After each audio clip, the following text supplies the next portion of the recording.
അസ്സലാമു അലൈക്കും.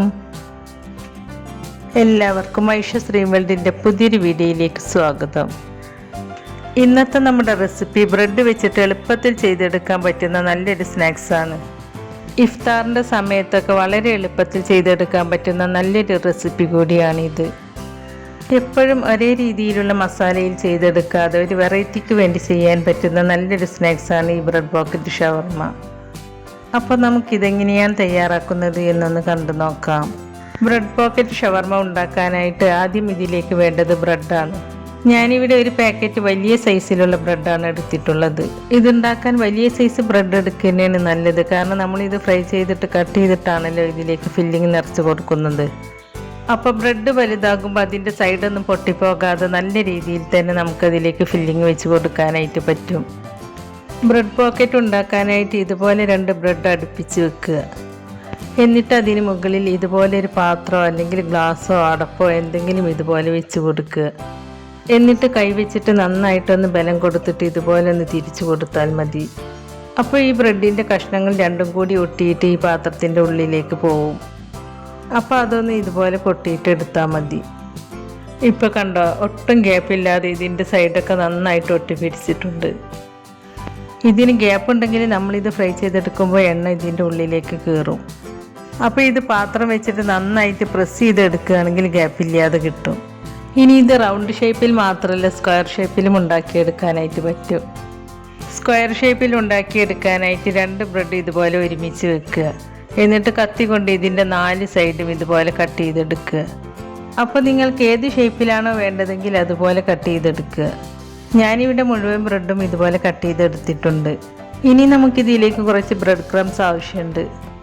അപ്പോൾ അതിന് വേണ്ടിയിട്ട് നമ്മൾ കട്ട് ചെയ്ത് മാറ്റിയ ബ്രെഡിൻ്റെ സൈഡ്സൊക്കെ ഇല്ലേ, അതൊരു മിക്സിയുടെ ജാറിലിട്ട് പൊടിച്ചെടുത്താൽ മതി.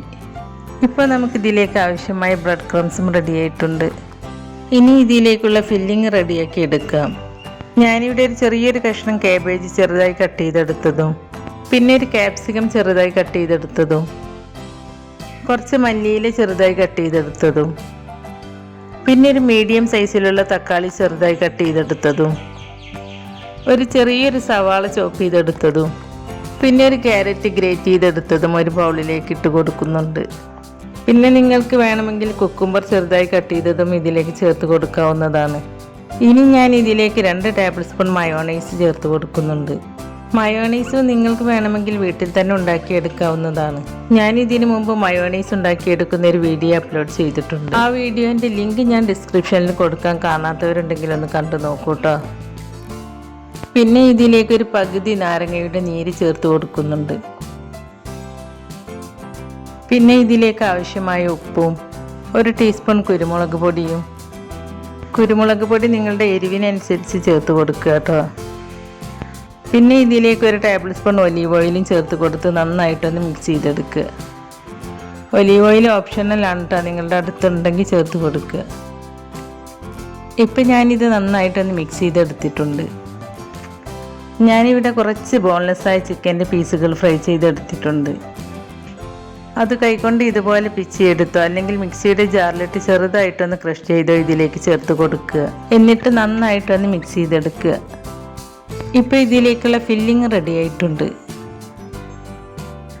ഇനി ഒരു ബൗളെടുത്ത് അതിലേക്ക് 4 കോഴിമുട്ട പൊട്ടിച്ചൊഴിച്ച് കൊടുക്കുന്നുണ്ട്. എന്നിട്ട് ഇതൊരു സ്പൂൺ വെച്ച് നന്നായിട്ടൊന്ന് ബീറ്റ് ചെയ്തെടുക്കുക. എന്നിട്ട് നമ്മൾ കട്ട് ചെയ്ത് വെച്ച ബ്രെഡിൻ്റെ പീസ് ഉണ്ടല്ലോ, അത് ഓരോന്നായിട്ട് എടുത്ത് ബ്രെഡിൻ്റെ എല്ലാ ഭാഗത്തും ആവുന്ന രീതിയിൽ മുട്ടയിൽ നന്നായിട്ടൊന്ന് മുക്കിയെടുക്കുക.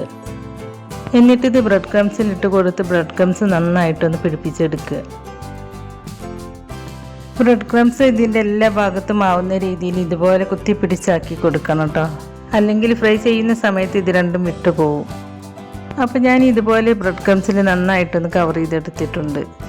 എന്നിട്ട് ഇതൊരു പ്ലേറ്റിലേക്ക് മാറ്റി വെക്കുക. ഇനി സ്ക്വയർ ഷേപ്പിലുള്ള 2 പീസ് ബ്രെഡ് എടുത്ത് ഒന്നിച്ച് വെച്ച് കൊടുക്കുക. എന്നിട്ട് മുട്ടയുടെ കൂട്ടിൽ ഒന്നിച്ചങ്ങ് മുക്കിയെടുക്കുക. ഇതുപോലെ അതിൻ്റെ 4 സൈഡിലും മുട്ട പിടിക്കുന്ന രീതിയിലാക്കി കൊടുക്കുക. എന്നിട്ടത് ബ്രെഡ് ക്രംസിലിട്ട് കൊടുത്ത് ബ്രെഡ് ക്രംസ് നന്നായിട്ടൊന്ന് പിടിപ്പിച്ചെടുക്കുക.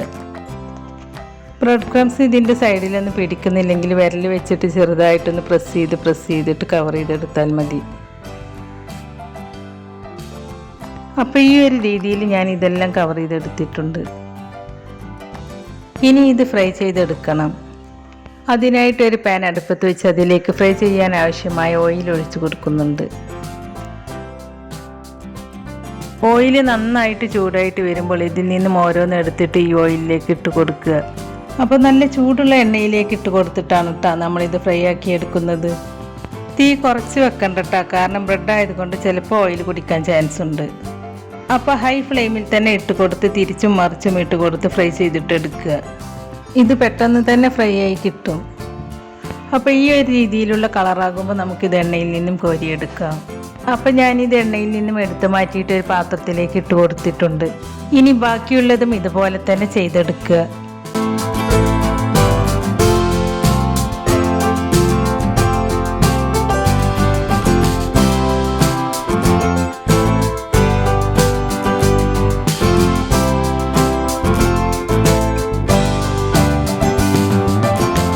ഇപ്പം ഞാൻ ഈ ബ്രെഡെല്ലാം ഫ്രൈ ചെയ്തെടുത്തിട്ടുണ്ട്. കണ്ടോ, ഇതിൻ്റെ സൈഡൊന്നും പൊട്ടിപ്പോവാതെ നല്ല പെർഫെക്റ്റ് ആയിട്ട് തന്നെ നമുക്കിത് ഫ്രൈ ആയി കിട്ടിയിട്ടുണ്ട്. നിങ്ങൾക്ക് ഈ ബ്രെഡ് റൗണ്ട് ഷേപ്പിൽ കട്ട് ചെയ്തിട്ട് ഫ്രൈ ചെയ്യാനാണ് ഇഷ്ടമെങ്കിൽ അതുപോലെ ചെയ്തെടുക്കുക. അതല്ല സ്ക്വയർ ഷേപ്പിലാണ് വേണ്ടതെങ്കിൽ സ്ക്വയർ ഷേപ്പിൽ കട്ട് ചെയ്തിട്ട് ഫ്രൈ ചെയ്തെടുക്കുക കേട്ടോ. സ്ക്വയർ ഷേപ്പിൽ കട്ട് ചെയ്തെടുത്താൽ ബ്രെഡ് ഒരുപാട് അങ്ങോട്ട് കട്ട് ചെയ്ത് കളയേണ്ട ആവശ്യം വരില്ല. റൗണ്ടിൽ കട്ട് ചെയ്തെടുക്കുകയാണെങ്കിൽ അത് വേറൊരു ഭംഗിയാണ്. അപ്പോൾ ബ്രെഡ് നിങ്ങൾക്ക് ഇഷ്ടമുള്ള രീതിയിൽ കട്ട് ചെയ്തെടുത്തിട്ട് ഫ്രൈ ചെയ്തെടുക്കുക കേട്ടോ. ഇനി നമ്മൾ ഫ്രൈ ചെയ്തെടുത്ത ബ്രെഡ് എടുത്ത് കത്തികൊണ്ട് അതിൻ്റെ നടുഭാഗം ഇതുപോലെ കട്ട് ചെയ്തെടുക്കുക. ഇങ്ങനെ മുറിച്ച് കൊടുക്കുന്ന സമയത്ത് രണ്ട് ഭാഗമായിട്ട് ഇതുപോലെ അതിൻ്റെ ഉള്ളിലായിട്ട് നല്ലൊരു പോക്കറ്റ് പോലെയൊക്കെ ആയിട്ട് വന്നിട്ടുണ്ട്. ഇങ്ങനെ വന്നിട്ടില്ലെങ്കിൽ ഒരു സ്പൂൺ വെച്ചിട്ട് അകറ്റി കൊടുത്താൽ മതി. അപ്പോൾ കറക്റ്റ് പോക്കറ്റായിട്ട് വന്നോളും. ഇനി ഇതിൻ്റെ ഉള്ളിലേക്ക് നമ്മൾ റെഡിയാക്കി വെച്ചിട്ടുള്ള മസാലക്കൂട്ട് വെച്ച് കൊടുക്കുക. നിങ്ങൾക്ക് എത്രയാണ് കഴിക്കാൻ ഇഷ്ടമുള്ളത് വെച്ചാൽ അതിനനുസരിച്ച് ഫില്ലിങ് വെച്ച് കൊടുക്കുക കേട്ടോ. ഞാൻ ഈ ഒരു രീതിയിൽ വെച്ച് കൊടുത്തിട്ടുണ്ട്. അപ്പോൾ ബാക്കിയുള്ളതും ഇതുപോലെ ചെയ്തെടുക്കുക. റൗണ്ട് ഷേപ്പിൽ ഫ്രൈ ചെയ്തെടുത്തത് നല്ല പെർഫെക്റ്റ് ആയിട്ട് തന്നെയാണ് കിട്ടിയിട്ടുള്ളത്. അപ്പോൾ അതും ഞാൻ കട്ട് ചെയ്തെടുത്തിട്ട് അതിലും ഞാൻ ഫില്ലിങ് വെച്ച് കൊടുക്കുകയാണ്. അപ്പോൾ എല്ലാ ബ്രെഡിൻ്റെ ഉള്ളിലും ഞാൻ ഇതുപോലെ ഫില്ലിങ് വെച്ച് കൊടുത്തിട്ടുണ്ട്. അപ്പോൾ അതാ നമ്മുടെ ബ്രെഡ് പോക്കറ്റ് ഷവർമ്മയുടെ റെഡിയായി കിട്ടിയിട്ടുണ്ട്. അപ്പോൾ ഇത്രയേ ഉള്ളൂ കേട്ടോ. വളരെ സിമ്പിളല്ലേ ഈ ബ്രെഡ് പോക്കറ്റ് ഷവർമ്മ ഉണ്ടാക്കിയെടുക്കാൻ. അപ്പോൾ എന്നും ഒരേ രീതിയിൽ മസാല ഉണ്ടാക്കി കഴിക്കാതെ ഇടയ്ക്കൊക്കെ ഒരു ചേഞ്ചിന് വേണ്ടിയിട്ട് ഇതേപോലെയൊക്കെ ഒന്ന് ഉണ്ടാക്കി നോക്കൂ കേട്ടോ. ഇതൊരെണ്ണം മതി വയറ് നിറയാനായിട്ട്. അപ്പോൾ നിങ്ങളെല്ലാവരും ഇതേപോലെ ഒന്ന് ഉണ്ടാക്കി നോക്കൂ കേട്ടോ. എന്നിട്ട് അതിൻ്റെ അഭിപ്രായം നമ്മുടെ കമൻറ്റ് ബോക്സിൽ എഴുതി അറിയിക്കാനും മറക്കരുത്. അപ്പോൾ നിങ്ങൾക്ക് എൻ്റെ ഈ വീഡിയോ ഇഷ്ടമായിട്ടുണ്ടാവും എന്ന് വിചാരിക്കുന്നു. ഇഷ്ടമായിട്ടുണ്ടെങ്കിൽ ലൈക്ക് ചെയ്യാനും നിങ്ങളുടെ ഫ്രണ്ട്സിനും ഫാമിലിയിലേക്കൊക്കെ ഒന്ന് ഷെയർ ചെയ്ത് കൊടുക്കാനും, അതുപോലെ ചാനൽ സബ്സ്ക്രൈബ് ചെയ്യാതെ പുതുതായി ആരെങ്കിലും കാണുന്നവരുണ്ടെങ്കിൽ ഒന്ന് സബ്സ്ക്രൈബ് ചെയ്ത് സപ്പോർട്ട് ചെയ്യുകയും ചെയ്യണേ. സബ്സ്ക്രൈബ് ചെയ്യുമ്പോൾ കൂടെ കാണുന്ന ബെല്ലൈക്കണിൽ ക്ലിക്ക് ചെയ്ത് അതിൽ ആളെന്ന ഓപ്ഷൻ തന്നെ എനേബിൾ ചെയ്ത് വെക്കുകയാണെങ്കിൽ ഞാൻ പുതിയ റെസിപ്പീസ് അപ്ലോഡ് ചെയ്യുമ്പോൾ അതിൻ്റെ നോട്ടിഫിക്കേഷൻ നിങ്ങൾക്ക് കിട്ടുന്നതാണ്. ഇൻഷാ അല്ലാഹ് പുതിയ റെസിപ്പീസുമായി വീണ്ടും വരാം. Thank you.